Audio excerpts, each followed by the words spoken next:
Welcome to Unlocking My Potential, a podcast all about women in STEM sharing their stories, struggles, and the lessons that shape their paths. I'm Natalie, and I'm really glad to have you here today. Hello, everyone. I'm here today with Paula Tatum, and she will be talking about her amazing story, her background coming from Argentina, actually having her first bachelor's there, her first job there, a lot of experiences there before moving to the US. And once she moved to the US, she actually got a mechanical engineer and then also a data science master's program here. So, a lot of really cool topics, a lot of really cool things that we're going to talk about today. Very excited to have you here today. So, thank you for joining. Thank you so much, Natalie. This is a very unique environment for me, so very out of my comfort zone. So thank you for choosing me, and I will be happy to share my story. Of course. No, thank you. I'm so excited. You have such a unique and awesome story that I think it's going to be amazing to be just shared with the world and share with everyone that's listening to this episode right now. So I always like to start every episode kind of going back in time. So at what point did you have a little spark into the STEM world that actually made a decision for you to pursue a degree with that and for you to move your career path into that? I will say that since I was young, our parents were very open-minded, and I come from a family with five siblings, so they always encourage us to choose a career path, whatever it is that will motivate us to finish, to be happy with what we do, and then we are females, so just be independent women Mhm. so we can value ourselves for what we do and what we love to do. I think that motivates me to focus in engineering. My parents went to school, but they didn't finish. But I think that their support always help us to finish what we started. That is amazing. Just being that like the first generation to Yeah. go into college, I feel like sometimes just give you the extra motivation of, okay, I finished this, I'm working Mhm. really hard, I'm really trying to improve on myself, and I'm really gonna work into finalizing that. So at that point, what kind of engineering degree did you decide to take and why did you decide to pursue that type of engineering? At that point, it was in between industrial engineer and something like mechanical engineer. So I went from directly to industrial engineer back home in Argentina. I went to a Catholic university that helped me to achieve and have my degree. I had a great group of students, friends that we all have the same goal, achieve our degree and try to do the best that we can with the future that we can propose ourselves to. Yeah, no, that's awesome. And what actually interests you? What perspective of the industrial engineering? I think I think it was being able to manage different sorts of activities, or maybe really don't know, but I was mathematics, physics, and those kind of topics were very easy for me. So I Mhm. find an interest on mathematics, calculus, chemistry, and physics. So it was very easy. I cannot lie that I struggle. I did struggle a little bit, but it was natural in me to understand the theory and actually make it happen and have good results. Having great grades helped me also, but it Mhm. doesn't mean that it was always easy, the process of going to school. Of What were some of the challenges that you had during that time in university in Argentina? One of the challenges was for me algebra topics. I hate it. I didn't see it. So I am a person that likes to understand, and I don't like to don't know or don't understand something. So I will put and invest my time, look for help, look for support so I can understand it and I can overcome those challenges. And I think that's one of the most critical things on the engineering school, that it doesn't, for me, in my perspective, it doesn't really Mhm. teach you specifics. Yes, it will teach you specific tools or specific skills, but it's more like critical, critical thinking, to have the skills and the ability to solve problems. Mhm. So in life and in during classes. Let's put it that way. Honestly. Oh no, that is so true. I think that was one of the biggest things that I like, especially within like the STEM world too. Of there were so many challenges and so many problems, and it was just a lot of okay, how literally what you mentioned, and that's how my mind always goes.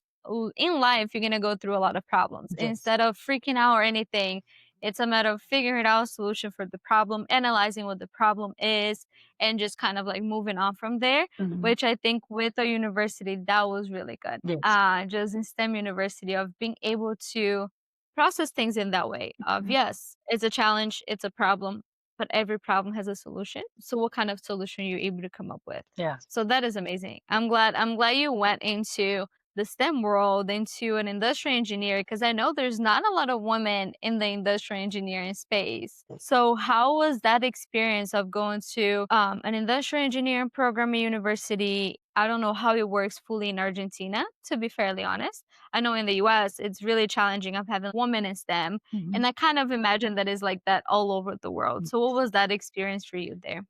So for example, the class were like I think we were five females in the whole class, and we were a group of 60 students in two different courses. I feel like the professors and the like actually going to find a job is very challenging as well because it's like let's say 90% men dominant. Mhm. Mechanical engineer is the same, but I mean, it wasn't a struggle, it was a challenge, but being able to find the tools and confidence on myself to see and to find a job, it was very, I was very happy to find it. Well, that is amazing. What does the process look like a little bit in Argentina for it to be more specific of going from the university into getting your first time job? So for example, here, right, you go through an internship path or some Yes. experiences, and then you get a lot of times a full-time job from the internship, or other times you just apply online or go to conferences. There's so many other ways of getting a full-time job. But that's how does it work in Argentina, the whole process? So back home in Argentina, it's not actually a culture to be like around 16, 17 and find a job. So most of the families will encourage you to go to school. And then after you are like kind of in between, like half done, they will encourage you to find a job. But it's not within their society for young Mhm. um, students to have a job. So the main focus is to finish school and then you will have an internship and then that might become your first time job, usually. Yes. Interesting. Yeah. So it will be usually an internship right after you graduate Yes. college? Exactly. Yes. Okay. Yes. Yes. Okay. And Yes. then does the internship, is it still a couple of months or is it a longer period internship? Usually it will be 6 months or 8 months if you are lucky. The market is also very, the economy in Argentina back in the days was very like a struggle. You know, South Mhm. America is a different world. But yeah, it depends. 6 months, say 8 months, 1 year. And then usually after you overcome those days, they usually offer you a job or you can stay in the same position. That is awesome. Hmm. Okay. And Yeah. is that the process that you went through No, of actually. graduating and then? Okay. So your story is very different. Awesome. Yes, actually, I did finish my school. I did struggle finding a job. I went to Mhm. multiple interviews. I needed to work on my confidence. So I did that. I traveled a little bit. And then when I went back, I was able to find my job in a snack company. So I did Mhm. started as like a support engineer, trying to make improvements because the plant manager was another engineer, like with more experience. He retired and then they offered me the position since I was already in the company. So Oh, awesome. trying to see improvements, dealing with food manufacturing was very challenging. Trying to standardize the procedures, the process. It was a process line like for potato chips. So implementation of standards safety was very critical because it's not very well established Mhm. to put it that way. It was a great experience, but it wasn't longer. Maybe it was 1 year because I was Okay. already committed to pursue my master's in Florida Polytechnic University. So I went back Interesting. to my job, but I knew that by August 2016, I was going to start my college here in the US. Okay, Yes. awesome. Yes. So before we jump into your experience moving to the US a little bit, which that can be a whole episode itself. I know it because the change to countries is so crazy. But you did touch base a little bit in regards to the confidence level. Yes. And I think that is so huge, especially in women in the STEM world. I think that's something that we all struggle with a little bit. I've been through it. All of my friends have been through it. Just that sense of lack of confidence. I felt when I was in college in the beginning that sometimes I wasn't smart enough or I wasn't good enough to take on a job, and you're competing with only men at some points where there's a whole challenge in itself. So, what were some things that you did at that point to kind of work on building the confidence level that you needed? So I talked about my siblings before. So we Mhm. are four females and one brother. So we Mhm. do have, I am lucky to have them because it's a close circle with different backgrounds. And maybe we don't know, but we all motivate each other to Yeah. pursue our dreams or whatever idea that we have in that moment. So usually I rely on them a lot, and I think they motivate me to do something different. Talking to them, of course, it was something new to find like professional mental support. So I did reach out to somebody that helped me, and then Mhm. in the professional way, like trying to be confident of not having the pressure to want to know everything in the new role, which is a struggle because with the pressure of the society on field with 100% men, we feel like we have to know everything and more, and we have to always prove ourselves, and it's not always like that. We don't need to prove anything to Yeah. anybody. No, 100%. Yes. I've been through it. And sometimes I feel like even now, sometimes there's those little moments that Yes. it goes back to your old self, Yes. and then you have to remember everything that you learned, all the conversations that you've had. I also saw a therapist while I was in college and even after Mhm. to kind of work through that. We are always trying to prove to ourselves, I would say more than anyone, because I don't think we need to prove to anyone else that we're capable enough and that we're there because we're worth to be there. But I think it's kind of an internal struggle a little bit of Yes. proving to ourselves that we are smart enough and we are good enough and we're all capable enough of doing that. Mhm. And the other thing that I always like to say too, which a lot of people don't talk about it enough, it's not always, but a lot of situations, the guys that we are working with and that we're quote unquote competing with, all they're focused on is on their actual job. That's the main thing that they focus on, the main thing that they think about. Where for us is we're thinking about the family, we're thinking about the house, we're thinking about the kids, we're thinking about our job, we're thinking about everything. Yeah. That's I always tell my husband, my mind is a calendar for every aspect of our lives, where his mind is just the job You're calendar. right. So I think sometimes even mentally, we have to overwork ourselves Yes. and prove to ourselves that we are capable enough of our job, but we don't think about it enough how we're doing so much more than that. And a lot of times, a lot more than the men that we are working with and that we're Mhm. quote unquote, like I said, competing with, don't necessarily do, or they don't have to fully worry about those things. Right. So there's also that aspect of it too. But no, I love that you have your siblings as just your support system, helping you stay motivated and stay strong to keep growing and keep Yes. building the confidence on yourself to get to where you are right now, Yeah. which that is amazing. I think having a family that is so close and it gives you the support is just awesome. It's Yes. everything we need. Yeah. Yeah. Yeah. Yeah. Even though we are everywhere, we are like I'm in the US, they are in Europe, and then in Argentina. So I feel like the communication improved a lot. It doesn't really feel that we are spread out. So I'm very good. Yes, and that is super true too, because I was living in Minnesota after college. My parents were in Texas, and Hmm. then one of my siblings was in Florida. So, of course, we're all in the Yeah. same country, but it's a different states. Yes. And I think we were communicating so much more being far away Yes. than now that we all live in the same city, which is so funny. We're more updated with each other's lives and more communicated when you're farther than right now. My brothers are with my parents and I live about 30 minutes away. And I Ah, feel like I communicate less with them. I see them a lot, very frequently, but okay. I communicate less than what I did before when they were farther, Yes. which is so funny to me. It Means that always they are happens that there. way. Yes. Exactly. Yes. Yeah, it's Hmm. always happens that way. That's awesome.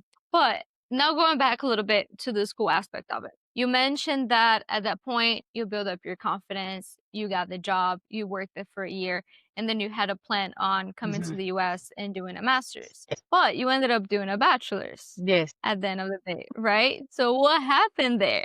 yes. So my initial idea after going to Florida Polytechnic University and then understanding that I can apply and I was accepted, my initial idea was to do a master's, but the options for a master's were very broad. So and Mhm. I already feel like industrial engineer was a broad engineering field. Yes, it's good to have a very versatile field, but also I wanted something more focused. So I changed my mind and I did mechanical engineer. The thing that I value from that transition is because I was able to transfer a few credits, Oh, doing online extra credits in other schools so I can pursue my master's a little bit faster. So like I did mechanical engineers, I think in 2 years. oh wow. Yeah. And also America has multiple resources. So I really find it very motivating to finish faster. So that was my main motivation. And then my aunt, she supported me to come to the US and sponsorship me to go to schools. She was always there to support my transition. She was like, That is amazing. yeah. I'm glad you had your aunt there, and I love that you did that. To be Yeah. honest with you, I don't think there's a lot of people that talk about it enough of all the resources and everything that the Yes. US provides, especially when it comes to the universities. Mhm. I know for a fact if you want to finish things faster, you can go to a community college and try to do so many years of university where at the end you might have only 1 year of university Yes. left. Or even in your case, that opportunity of you can do your in-person classes, but also I online like classes that. in other universities where the university will accept the credits and you Mhm. can just do that a lot faster. But 2 years on a whole mechanical engineering Yes. degree, that's you probably worked and studied so much to Yes. do that. I That did. Yeah. And I was always searching for the extra class that I was going to be able to like schedule myself only to take the exam. So I would have the basics. So I will study to go to the test. And then of Mhm. course it wasn't cheap, but it was my goal to finish within Yeah. those 2 years. I did try to work around and then find a ways to make it happen. Yeah, of course. And I'm pretty sure at least the basic knowledge Yes. of the mathematics and the physics and everything you already have from your previous university. Mhm. So it was just a matter of fully understanding more of like the mechanical engineer aspects of it in Yes. comparison to the industrial engineer. So that's completely understandable. Mhm. Out of both degrees, just the mechanical and the industrial engineer, I'm just gonna throw a random Yeah. question there. But if you could look back on time and only do one type of degree, either on industrial or mechanical, which one would you do? I think now I am more mechanical. Okay. Today, I do consider myself like thinking always mechanical way to visualize things. Electricity, for example, I cannot see it. I cannot visualize it. So it is an struggle for me to understand like how it really works. So I would say mechanical engineer. Nice. No, that's awesome. With mechanical engineer, the visual aspect of it is Yes. such a huge aspect of it, which I love it. I was literally talking to one of my friends that she's been doing some design engineering work, and it's so cool to see all the images and the visual aspect that a mechanical engineer can do with their job. So you did your bachelor's at Florida Poly, and what other groups, clubs, were you involved in anything else within the university as well? Yeah, I did work with international students almost pretty much the whole transition during Florida Poly. Maybe because Mhm, I was also working with the ambassador groups. So mhm. we worked with the Rotaract Club, just trying to do community service, helping students, promoting, supporting them to attend the conference. And then we did multiple projects, community service projects, fundraising for a baseball that happens closer to Florida Polytechnic. So we supported there. We tried to help the tournament as much as we could. And then we did gardening on community service, helping different Nice. gardens in Arundel. And then the main project that we worked in was providing school supplies to a school in Haiti. Yeah, so we collected school supplies. We had multiple fundraising to collect money. And then we actually bought everything. And then some things in the US and some things in Haiti. And the president of the club went to Haiti and met with the schools and the students and teachers and provide them to complete the project. So it was very motivated and just trying to build a community and a group in the US because I didn't know anybody, and it was a little bit challenging for me to the transition was a little bit challenging too. Just Of trying to course. find my group. I'm glad that you're part of that group Hmm. because I remember there's so many. I think the year that you guys joined, where the whole international community and group started within Florida Poly, everyone was kind of very similar situations of coming Yes. from their own countries, all by themselves, being thrown at university in the middle of nowhere because Florida Poly was in a very Yes. small town, very far from places. But it was awesome that you guys were able to build the full community and kind of become what I like to say always a big family Yes. where you can count on each other, you had the support, Mhm. everyone kind of had that understanding of the same transition of coming Right. from their own countries into the university. And the club that you participate, especially the Rotary Club, I remember it was a lot of really cool community opportunities, Yes. like you mentioned. You guys were so focused into other people, right? Like it's a very selfless act of helping others and helping the community and growing and building. So that is awesome. I'm Yes. so glad that you're a part of that. Our mentor was great, and he always, maybe because I know him so well and we work together, he motivated me in so many different ways. So it was great to have. I'm working with him too. So I'm glad you also had a mentor yes. like him, to be honest. I think that was so important at the university. Having a mentor that could help you in any way possible, right? That could help you at a point of you volunteering, a point of you taking your classes, of Yes. trying to transition from a bachelor's to a master's, or Hmm. doing internships or jobs or anything in that sense. Yes. So a mentor was so needed. I tell everyone if you can get a mentor at college when you're getting your degree, That helps a lot. that is so much. It helps so much. Yeah.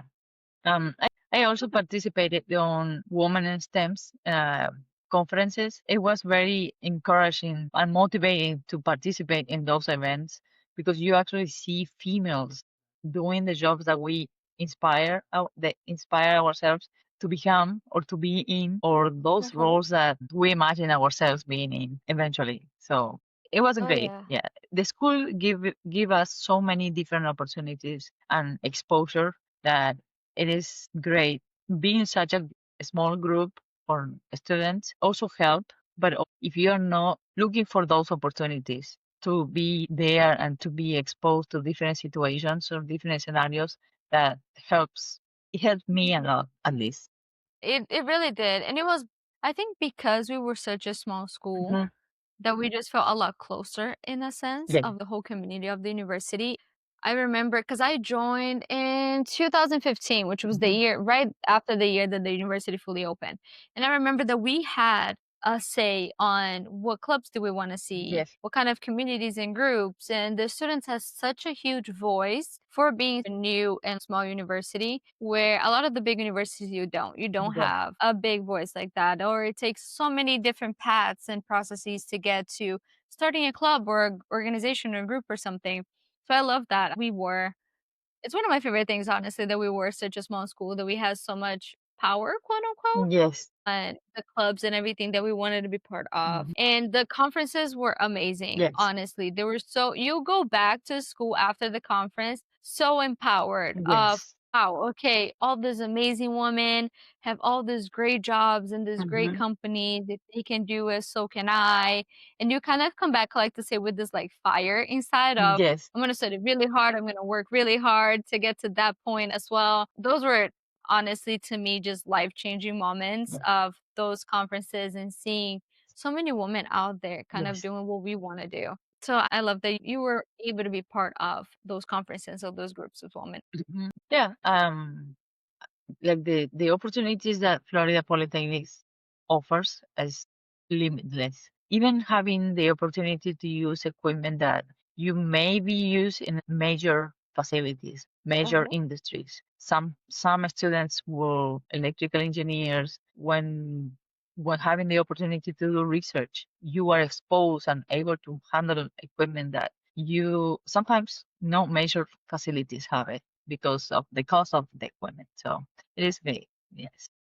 That is really true. You make a really good point that I even thought about it Yes. much, to be honest, but we did have really good labs Yes. that the students could go in, just get access to it, do the research, use the equipment, use the machines, do their own projects.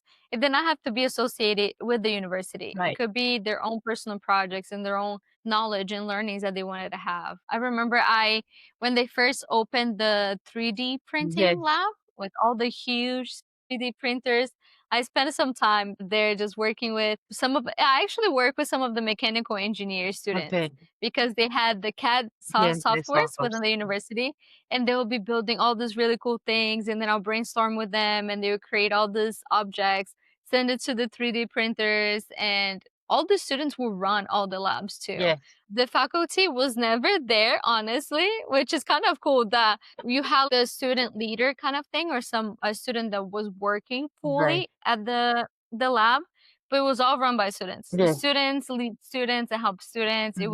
It was such a cool experience. Yeah. That is very true. The labs were awesome as well. Yeah. Oh yeah. Yeah. And then from that, how was that full transition of okay, now you have two bachelors under your belt. Yes. Not just one, but two, which is amazing. That is so cool. Yeah. And then you went into a master's that is very different than your experience, which was with computer science and a big focus to the big data analytics. So, one, why did you decide to make a transition into such a different master's program?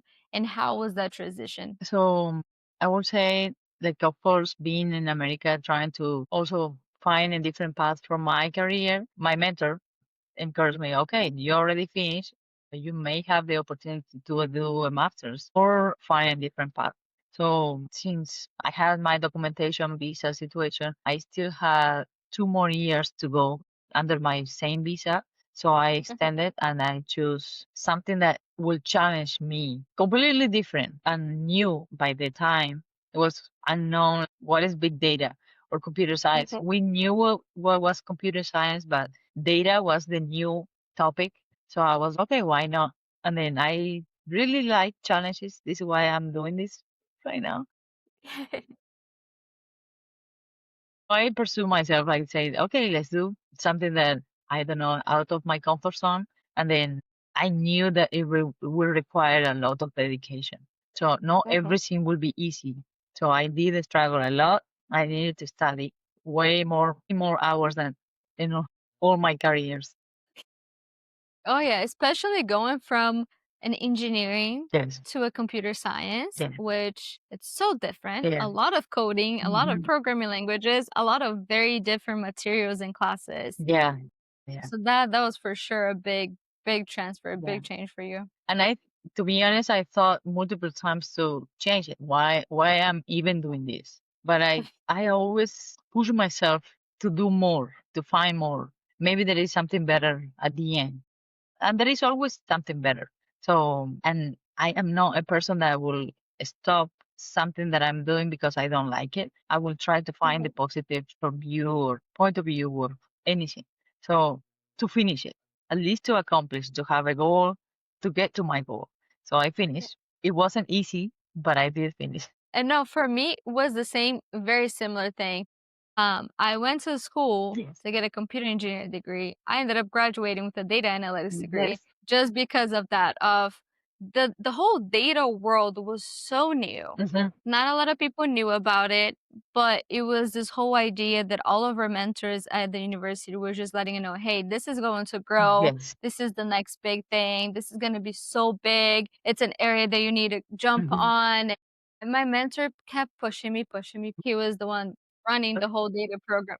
So he's the one that kept pushing me until I was okay, I'll change my major. I'll go into data analytics. My biggest thing for not wanting to change at first was just because I was already a junior in college, Hmm. so I'm almost done. I don't want to completely change, have to do an extra year. But then he was able to talk to the director of the computer engineering program, use a lot of my electives and classes for me to only extend my degree program to only 6 months. And honestly, it was worth it Yeah. because data became such a huge thing and it still is. Yes. So having that knowledge and having that degree helps so much nowadays. And there's only so much more room for growth within the data space as well. So that is awesome. And so now that you have very vast, I would say, a broad knowledge with your degrees with industrial engineer, mechanical engineer, with a data science master's.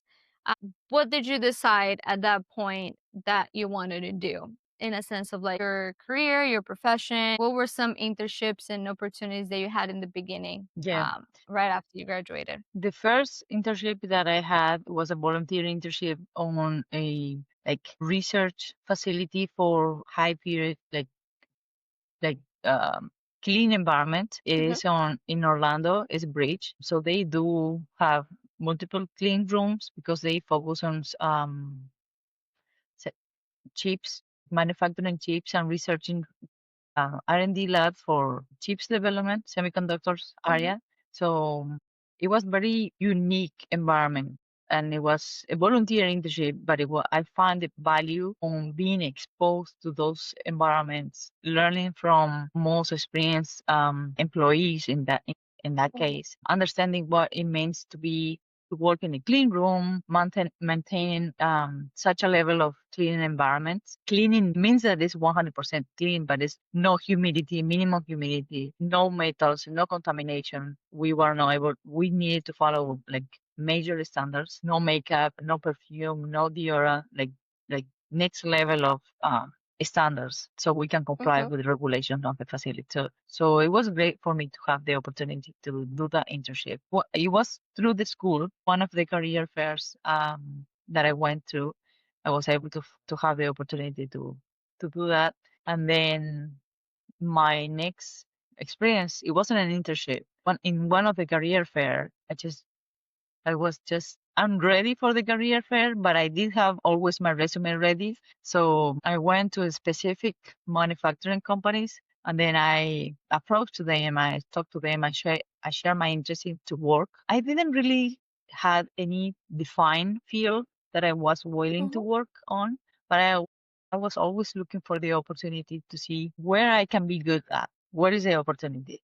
So, and I had the opportunity to work in the paper mill in the combined system and energy plant. So I was so confused with the opportunity because I was scared. Electricity wasn't my forte, like wasn't my main topic. So it was challenging, but I thought, okay, why not?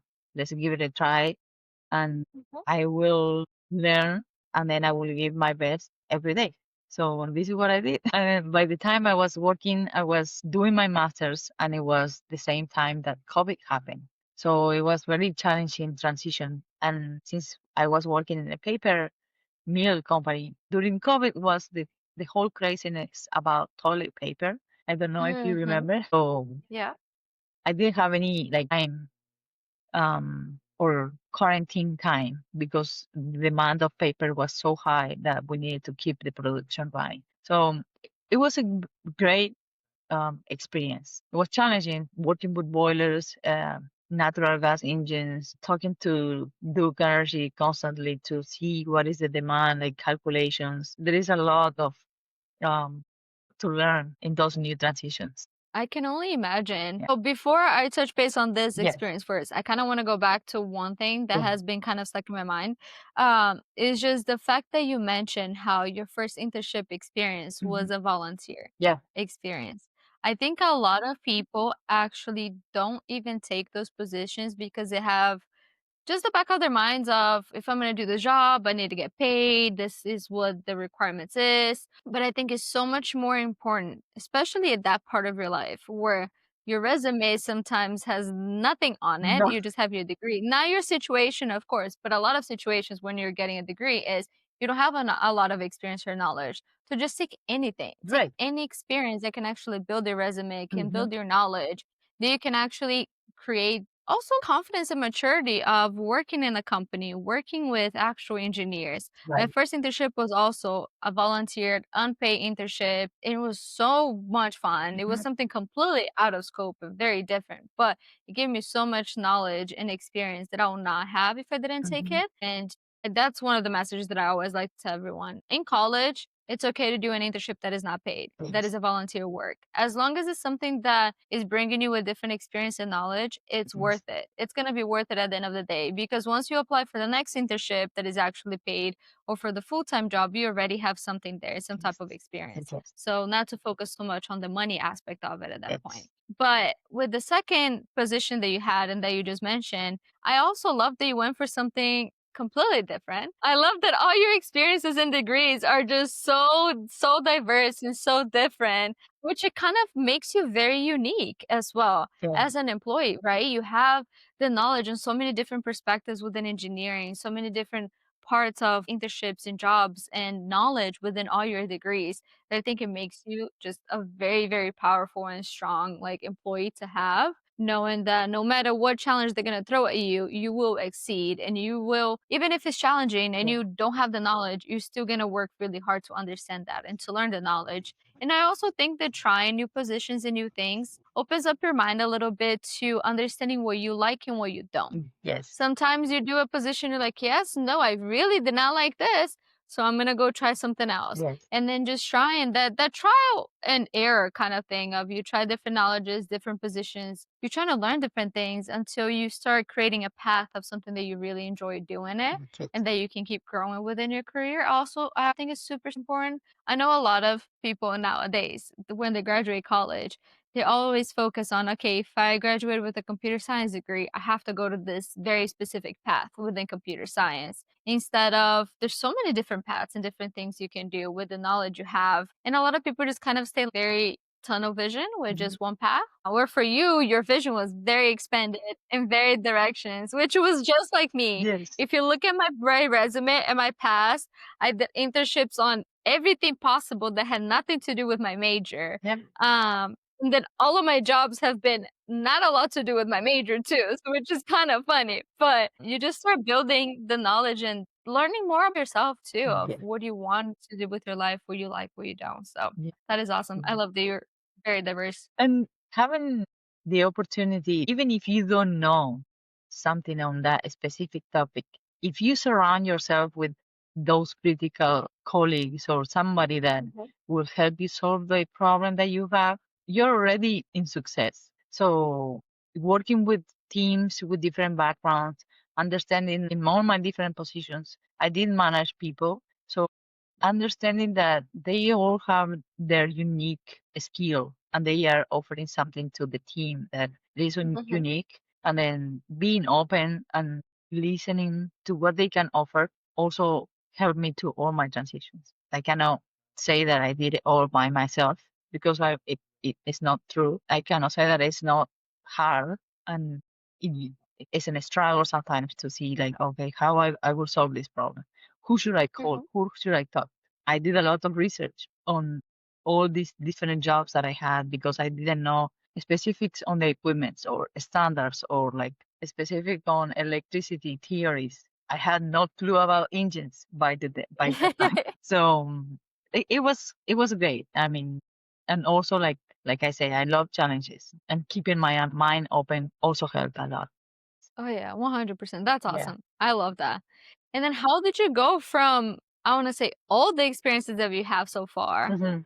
to doing the position that you have now as a So how do I you am say a it? reliability engineer now. There you I was working in a steel plant with different like waste heat boilers, and then I did manage like capex projects and specific like big projects for that same steel plant. In my current role, I think I can apply a little bit of all because it requires to manage and try to work around different teams and departments so I can well establish regulations for the semiconductor industry, which is um, a very unique and growing field. So go. I think I can apply everything, all little things of all my different transitions and all my positions. Sometimes I do have a very strong opinion, but I'm also working on that.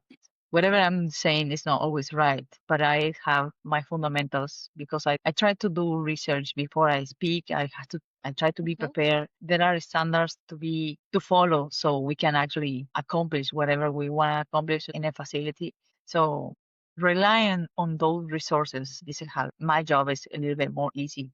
It doesn't mean that I know everything. I read a lot. Of course, and that's also why a lot of positions you work with a team, right? And we, Yes. we work with other people because Mhm. you have to rely on other people's Yes. knowledges and their area of expertise to be able to fully do their position. I'm the same way. I try to at least understand the basics Yes. of what is going on with the project or with the team or anything like that. But it's kind of impossible for you to know everything in the level of like details that they know. So you do have to rely on them a little bit. Yes. And I love how, like, the current position that you have, you can also utilize a little bit from everything Yes. they've done in a sense, which is kind of really cool that with all the diverse experience they've had, it leads you to the path where you can utilize a little bit of everything. Yes. Yes. It helps also having good friends and good different opinions. I have my siblings also are few of them are also engineers and one is in business. I always try to communicate with them, having a different opinion, how to do things a little bit better. That Mhm. something that helps me also was to be open to my team feedback and ask what I can improve, like what specific projects. At the end of the project, I will have a meeting and then I will be open to feedback. So what I can do better or how things can be done a better way, faster, or trying to improve myself. And also having feedback is very challenging because it's like it also plays a little bit with the confidence, but also like having your therapist on the side, like understanding, like, yeah, you're putting your pressure on you. Nobody else is putting the pressure on you. So Mhm. it is a teamwork. I have my own teamwork in the background. I think having a therapist kind of changes everything in life, to be honest. It's like holding Yes. like your body, holding yourself all together.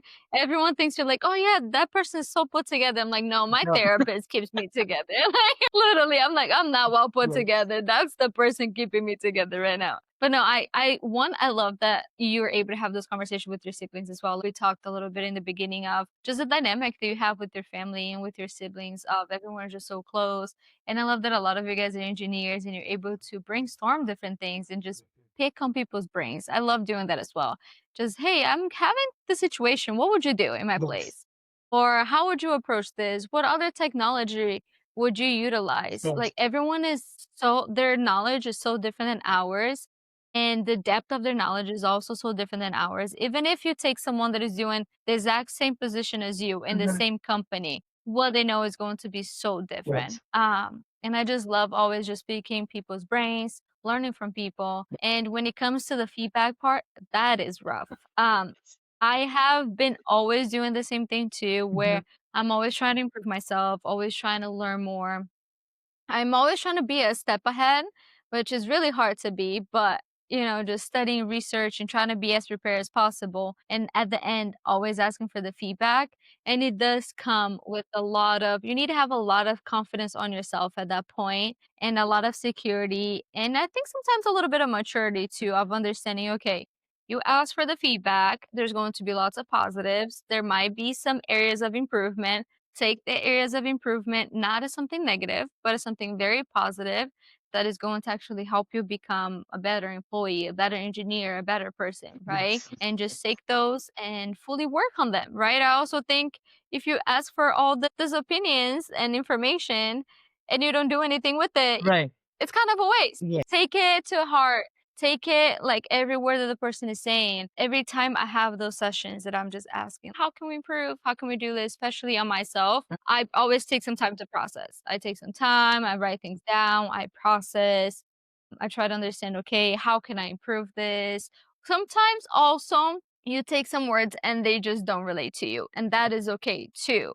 Sometimes, no, that's not the area that I want to improve on. That's not really what I want to do, and that is okay too. Mhm. But you take what you want, you learn from it, you work on it, and you just become a better person at the end of the day, no matter what. There's always that area of improvement and the opportunities of improvement. So I love that. I love that you also go through the process. And I also love making the comparison, for example, of I'll say, a good amount of years in my career, a lot earlier in my career than you, right? I think you're more advanced when it comes to your position, having your master's, just the knowledge and experience, but also seeing the perspective of no matter where you are in life with your career, we're all going through the same things at Oh the yeah. same time. Literally, we're all going through the same struggles. We're all going through very similar experiences. If that's because we're women in STEM, I don't know. If that's because we come from a different country and our cultures are also very aligned, I don't know, right? But I just always love having conversations with someone that is in a very different level in their careers than me and be able to say, okay, I can learn so much from this person and they've done all these things that I can learn and improve. We're also very similar in the same way. I love that. I love just that perspective too. Yeah, thank you. For me, it's very hard to speak about me. And I'm always, like I said, pushing for more.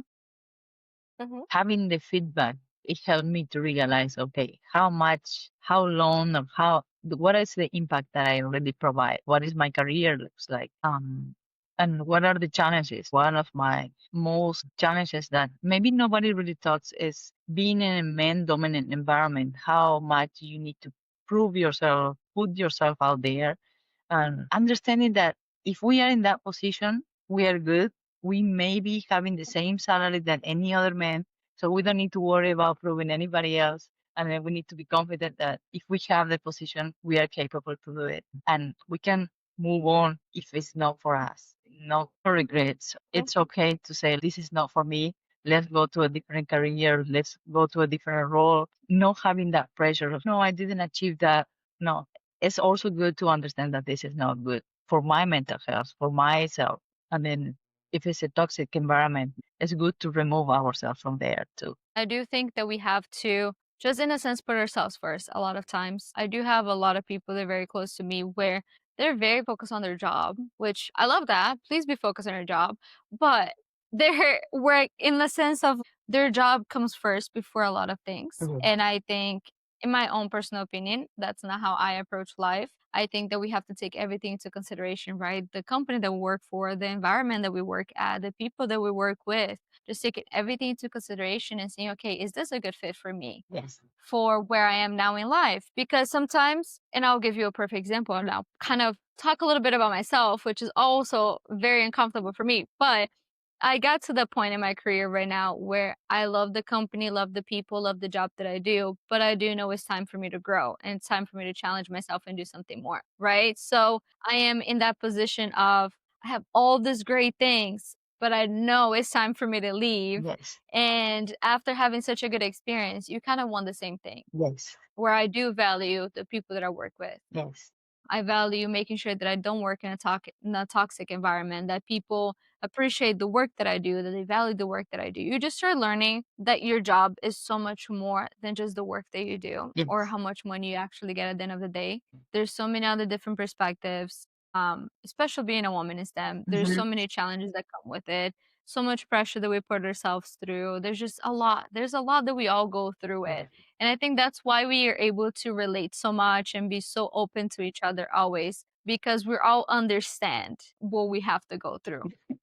Right? So it is true. Sadly, it's 100%. true. We're all still going through it. Yes. I keep looking at myself and I'm like, well, I went to college 10 years ago now, which is a long time. And even 10 years after going to college, we're still going through so many challenges being a woman in STEM. Yeah. And it's still a very man dominated field. So it's just some of those things that we're able to relate to each other, that we're able to just fully connect. And I do think, which is something like I keep telling myself as well, I do think that even for us, like for me and you, that we don't feel very comfortable in sharing our stories, Hmm. I think it's really important to have a place to do that. Yes. Just because, like I said, me learning so much about your experience, how diverse your knowledge is, I know that there's so many things that I can learn from you. And there's so many things that I'm so curious about, right? That we don't have the time to go through all of my questions, but it's just awesome for you to open up and share your Yes. story and your experience for the younger generation to look up to you and to see, okay, that's a person that I can have those conversations with. Yes. That's a person that I can learn so much from. But it's really hard being that person when we don't open up and we don't share our stories. Yes. So I'm just honestly just very thankful that you took the day and time today to just share your whole story with me and just share your whole amazing diverse experience. Honestly, I love diverse experiences because I've been so diverse in my whole life that I love people. They're like, yeah, I'm learning this and then I'm learning that. Yes. And usually on their part time and outside of work, they do something completely different too.